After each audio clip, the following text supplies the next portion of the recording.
It's strange how a memory can come back to you all at once, sharp and raw, as though no time has passed. I was 8 years old when my parents got divorced. I don't remember the exact moment they told me, or the details of their arguments. But I remember the silence that followed. The empty house. The way everything felt like it was crumbling around me. Suddenly, everything changed. The two people who were supposed to protect me, to guide me, were no longer there. Not in the way they were before. They left. Both of them. I wasn't a little girl who understood the intricacies of adult relationships. But I was old enough to know that something was wrong. At first, they told me it wasn't my fault. That it wasn't about me. But how could I not think it was about me? They both left, one after the other. I stayed with my mom for a while, but she wasn't really there. She was too wrapped up in her own hurt, too lost in her own sadness to see that I needed her. I don't know why they did it, but I remember the feeling. The feeling of being abandoned.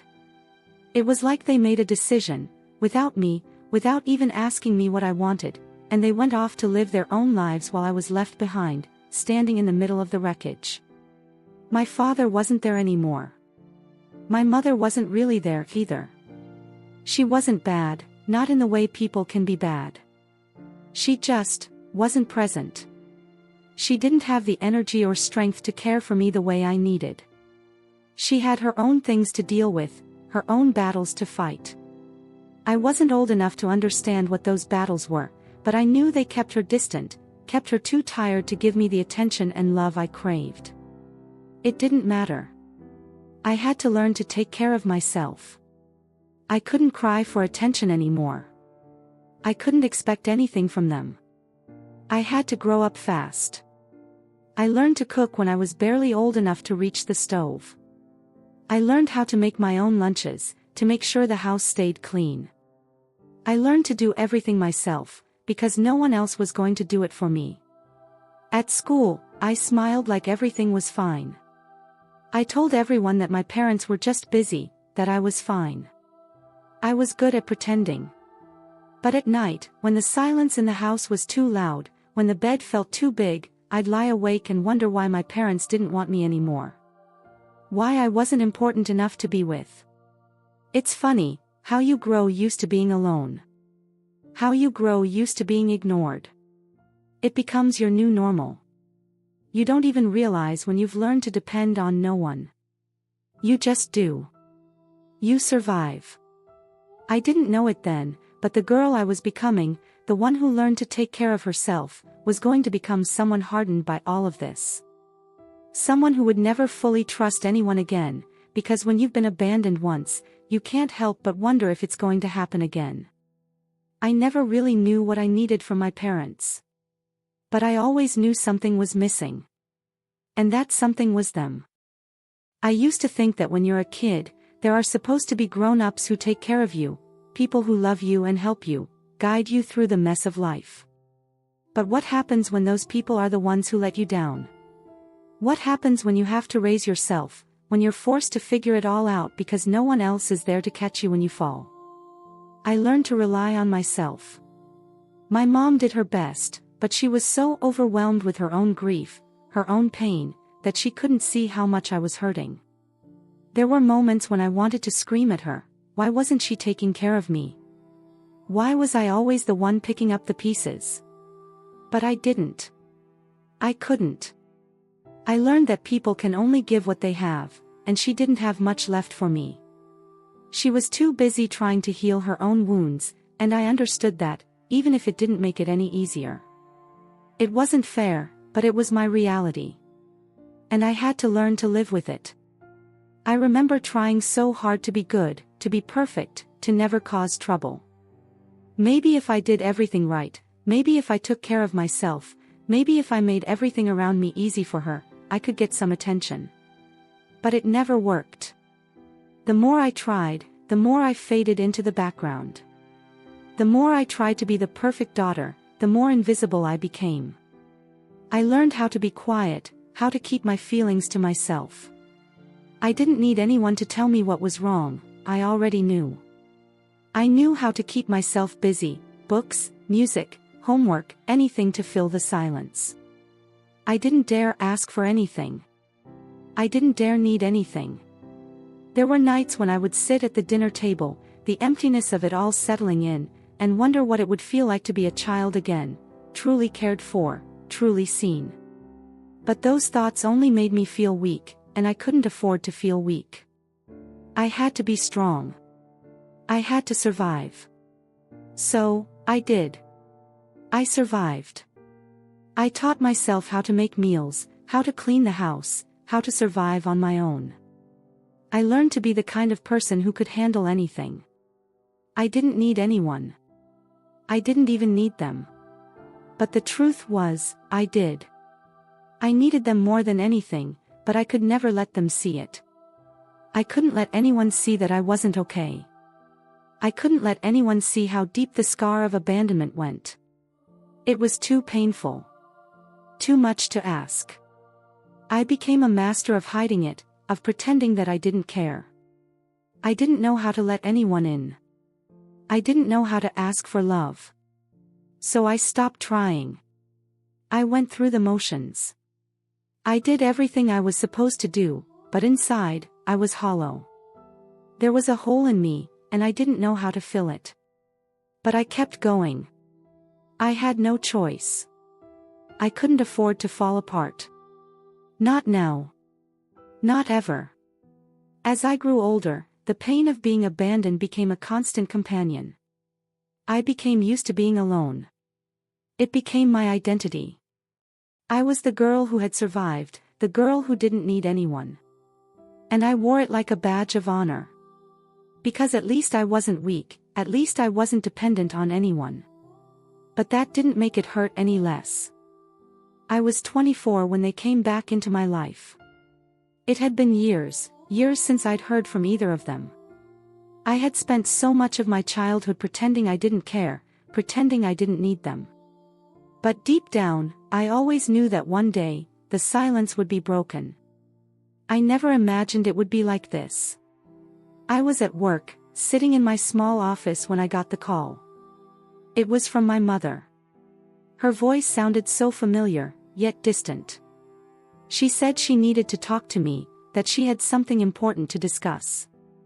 I wasn't sure what I was expecting, but it certainly wasn't what came next. "I need your help," she said. "We're in a tough spot, your father and I, we've fallen behind on some bills, and we need you to lend us some money." The world seemed to stop for a moment. I just stared at the phone, feeling like I couldn't breathe. My mother. The woman who had left me behind, the woman who had abandoned me when I needed her most, was now asking me for help. She had the audacity to call me after all these years and ask for money. I didn't know what to say. My first instinct was to hang up, to tell her everything I had been holding inside all these years, the anger, the resentment. But instead, I kept quiet. My hands shook, and I told her I needed time to think. I couldn't believe what was happening. It felt like a slap in the face. They had left me to fend for myself, and now they were coming to me because they were in trouble. I hung up the phone and sat there, staring at the wall. My mind raced with so many emotions: anger, disbelief, confusion. How could they do this? After everything, after years of silence, now they wanted to come back into my life. It wasn't just the money, it was everything. It was the years of being ignored, the pain of being abandoned, the years of loneliness I had carried around like a weight. And now they wanted my help. I spent the next few days thinking about it. I didn't want to help them. I didn't want to be used again, to be their fallback when things went wrong. But a part of me, the part one tried so hard to bury, still cared about them. Despite everything, despite how much they hurt me, I couldn't shake the feeling that I owed them something. They were still my parents, and maybe, just maybe, there was a part of me that wanted to believe they still cared about me, even if they had never shown it. So, I decided to meet with them. I needed to see them, face to face. I needed to confront them. I had so much I wanted to say. So much anger I had been holding onto for so long. When I walked into the coffee shop and saw them sitting there, looking older, more worn than I remembered, I almost didn't recognize them. But their eyes, those eyes, were the same. The same eyes that used to look at me with love and now seemed distant, detached. I didn't waste time. I sat down and looked at them, not sure what to say at first. But then it all came out, the hurt, the betrayal, the years of anger that had been building up inside me. I told them everything I had kept inside for so long. How they had abandoned me, how they had left me to deal with life on my own. I told them how much it hurt, how much it scarred me. I told them how much I resented them for not being there, for never considering me when they made their decisions. They didn't say much at first. They just sat there, listening, with their heads down. My father's face was red, his eyes watery. My mother looked like she was about to cry but didn't. And I knew, deep down, that this conversation wasn't going to fix anything. It wasn't going to erase the years of neglect. But I needed them to know. I needed to tell them what they had done to me, to finally say the words I had never been able to say before. After what felt like an eternity, they apologized. It wasn't enough. Nothing would ever be enough. But it was something. Then, they asked again for the money. I hesitated. My gut told me not to give it to them. After everything, I should walk away. But a part of me, some small, stubborn part of me, still couldn't let go of the idea that they were my parents. They had given me life, even if they had taken so much away from me in the process. I looked at them one last time, feeling the weight of everything that had happened between us. And then, with a sigh, I agreed. I would lend them the money. It wasn't forgiveness. It wasn't absolution. It was just a transaction. A way for me to feel like I was still in control, like I could do something to bridge the gap between us, even if just a little. I gave them the money. I don't know why. Maybe I hoped it would make things better. Maybe I wanted to prove to myself that I could still be the daughter they wanted me to be. Or maybe I just didn't want to leave them completely alone, even if they had left me alone for so long. But as I walked away, I felt the weight of it all. The years of hurt, the years of being ignored, the years of trying to fill a hole that couldn't be filled. I didn't expect things to change. I didn't expect them to suddenly become the parents I needed. But in that moment, I realized something, that no matter how much they hurt me, no matter how much they abandoned me, I was still trying to hold on to something that might not ever come back. And that was the hardest part of all. After I handed over the money, I left the coffee shop with a strange, hollow feeling in my chest. My hands were trembling, but it wasn't just from the cold.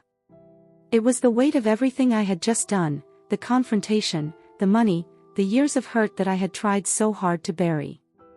I walked out of that place, feeling like I was carrying a boulder on my shoulders. It wasn't just about the money. It was about everything that had led up to that moment, the pain of growing up without them, of being forced to survive on my own. All those years, I had told myself that I didn't need them, that I could handle life without them. But here I was, still doing everything I could to please them, to fill the void they left behind. I spent the next few days reflecting on what had happened. I couldn't stop thinking about the conversation, about the way I had poured out my heart to them. There had been a certain release, a sense of catharsis, but there was no relief. I didn't feel any better. If anything, I felt worse. The money was gone. I had given it to them. And yet, it didn't fix anything. The years of abandonment, the emotional neglect, those things couldn't be solved with a few $1,000s. I kept telling myself I had done the right thing. They were my parents. I had a duty to help them, even if they didn't deserve it. I didn't want to be the person who completely turned my back on them, no matter how much they had hurt me. And yet, every time I thought about the past, about how they had left me alone when I needed them most, I couldn't help but feel the weight of the injustice. They had walked away from me, left me to face the world on my own, and now they came to me when they needed something. Was this how it was always going to be? I felt like I was trapped in an endless cycle of guilt, anger, and confusion. I had tried to move on from everything they had done, to build a life for myself that didn't depend on them. But no matter how much I tried to convince myself that I was fine, that I didn't need them, they had this way of creeping back into my life. It wasn't just the money, it was the emotional toll it took on me. The reminder that they could still affect me, even after all these years. A few weeks passed, and I didn't hear from them. At first, I thought maybe they had learned something from all of this, maybe they were starting to understand the consequences of their actions. But I was wrong. One day, my mother called. Her voice was soft, apologetic, but I could hear the desperation in it. "We're still in trouble," she said. "We need more help. Can you?" I cut her off before she could finish. "No," I said firmly. "I've already helped you. I did what I could." There was a pause on the other end. I could almost hear her struggle to find the right words. But she didn't have anything else to say. I had said no. I was done. And for the first time, I didn't feel guilty. I didn't feel like I had to give in to their demands. I hung up the phone and sat there, staring at the wall. There was a certain peace in the silence that followed. A peace that I had been longing for all these years. I had finally set a boundary. It wasn't easy, and it didn't come without its own pain, but I had done it. I had stood up for myself, for the person I had become. I wasn't going to let them take any more from me. I wasn't going to let their problems, their mistakes, become my responsibility. I knew the road ahead wouldn't be easy. The scar of abandonment would always be there, and I would never forget what they had done. But I also knew that I couldn't keep living in the past. I couldn't keep allowing them to control my emotions, my life. I had lent them the money, and maybe that was enough. Maybe it was time to let go. Time to stop hoping they would ever become the parents I wanted them to be, and start accepting them for who they were. And as I sat there in the quiet of my apartment, I realized something: I didn't need them. I never had.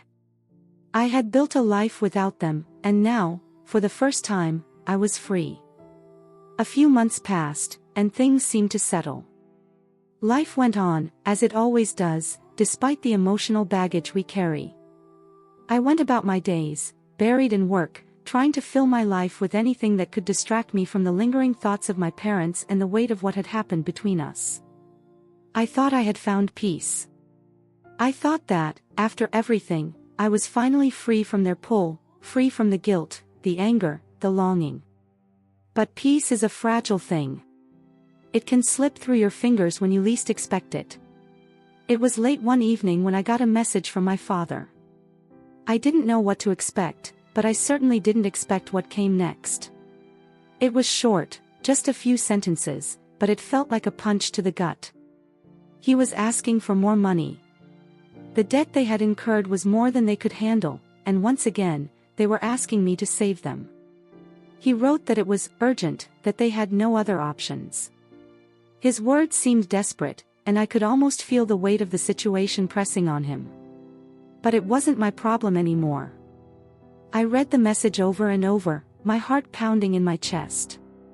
The anger flared again, hot and sharp. How dare they ask for more? After everything? After I had given them what I had, after all the pain I had endured? I wanted to throw my phone across the room. I wanted to scream at them, to remind them of everything they had done. I wanted to finally stand up for myself completely, to put an end to this cycle once and for all. I had already given them so much, emotionally, financially. I had done what I thought was right, and I didn't owe them any more. I didn't owe them anything. But even as these thoughts rushed through my mind, a small, stubborn voice deep down whispered something else. Something I didn't want to hear. Something that made my chest tighten with guilt. They were still my parents. They were still the people who had given me life, even if they had left me to figure out how to live it alone. They were still my family, despite everything. And as much as I hated to admit it, there was a part of me that couldn't turn my back on them entirely. I thought back to the last conversation we'd had. How I had confronted them, how I had finally let out all the hurt and anger I had been carrying for so long. I had said everything I needed to say. And in some way, it felt like that should have been enough. But it wasn't. It wasn't enough to erase the years of neglect, the pain of being abandoned, the emotional toll it had taken on me. And yet, here I was, faced with the same decision. I sat on the edge of my bed, the message still in my hands. The weight of the decision was unbearable.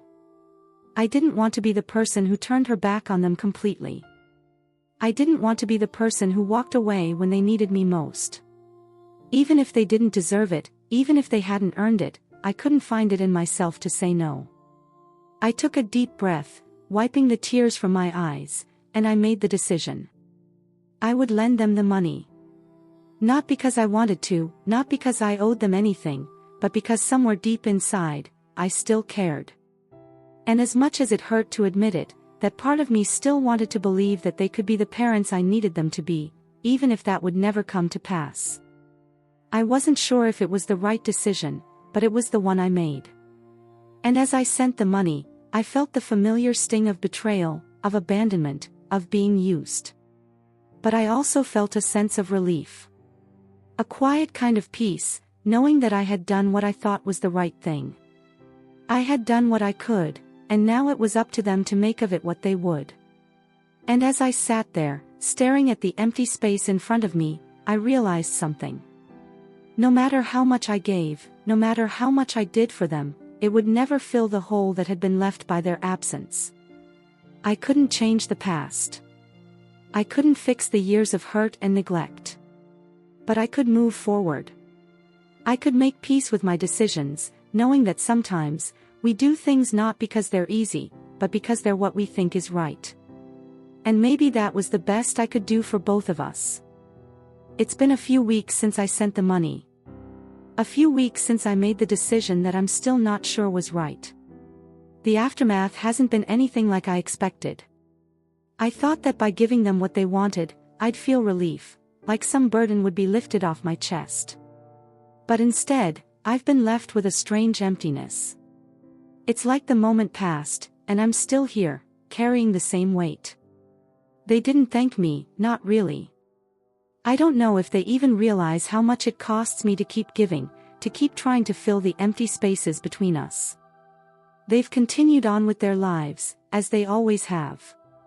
They seem to move through the world without the emotional scars I carry with me.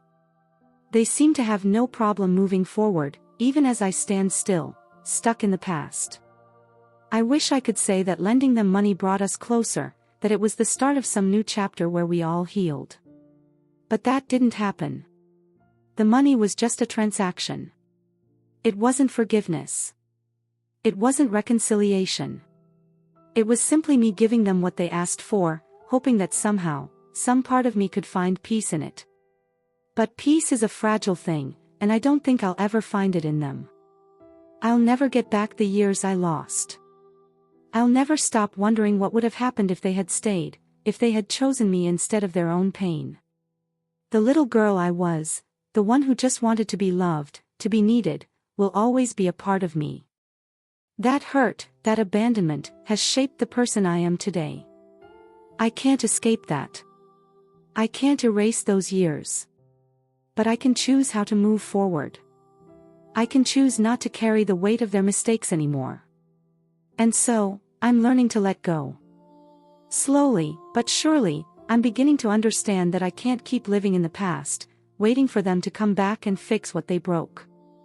They won't ever be the parents I need, and that's something I have to accept. I can't keep hoping for something that isn't coming. They don't owe me anything anymore, and in a way, I don't owe them anything either. I've given them what I could, emotionally, financially, and maybe that's all I can do. Maybe the rest of the healing has to come from within me. I'm not sure where the road goes from here, but I know I can't stay stuck. I can't keep waiting for them to fill the empty spaces they left in me. I have to fill them myself. It's a painful realization, but a necessary one. I'm the only one who can heal the wounds they left. I can't keep giving and giving, hoping they'll fill the emptiness. It's time to stop expecting them to make it better. It's time to take control of my own life and find the peace I've been searching for, not from them, but from myself. So, I let them go. I let go of the idea that they'll ever be the parents I wanted. I let go of the hope that one day, they'll realize what they did to me. And as I let go, I start to feel lighter. It doesn't make the hurt disappear, but it gives me room to breathe again. Maybe, just maybe, that's enough for now. Reading this story leaves me feeling deeply moved, yet conflicted. The girl's journey, her struggle with abandonment, and the complex emotions she navigates, anger, forgiveness, guilt, and a quiet hope, are so raw and relatable. I can't help but feel a mix of sorrow for her and admiration for her resilience.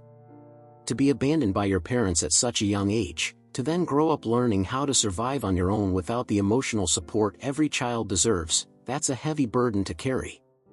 It's heartbreaking to think of how many moments of love and connection she must have missed, and how those missing pieces shaped her into someone who had to learn to live without. Her emotional conflict when it comes to helping her parents is so real. The decision to lend them money after everything they did to her, it's not just about the money, it's about the history, the scars, and the desire to do the right thing, even when she has every reason not to. It's a decision that shows just how deep the wounds of abandonment run, but also how much she still wants to believe that some part of her parents is worth saving, even if it's only out of obligation, not love. What strikes me most is the quiet tragedy of the story, the weight of unspoken forgiveness, the things left unsaid. The girl's parents may never truly understand the depth of their hurtful actions, and that realization, that acceptance of never getting the answers she deserves, is one of the most painful parts. But despite all the hurt, she chooses to move forward, not for them, but for herself. The choice to let them go, to stop waiting for them to come back and fill the spaces they left, is a quiet act of strength, a step toward healing that she's been desperately needing but couldn't allow herself to take until now. In a way, this story is an emotional reckoning. It's about forgiveness, not necessarily for them, but for herself. She lets go of the expectation that they will fix the damage they caused, and in that act, she begins to heal. There's something incredibly powerful about that, even if it's painful to watch her get to that point. It makes me think about my own relationships, the ones where I may have held on to hope for too long, waiting for someone else to change. This story sticks with me because it's not just about the girl's parents or the money, it's about emotional survival, about finding peace within yourself when the people who should have loved you most couldn't or didn't. It's a reminder that sometimes, the hardest thing we have to do is let go, not because they don't deserve it, but because we deserve to move on.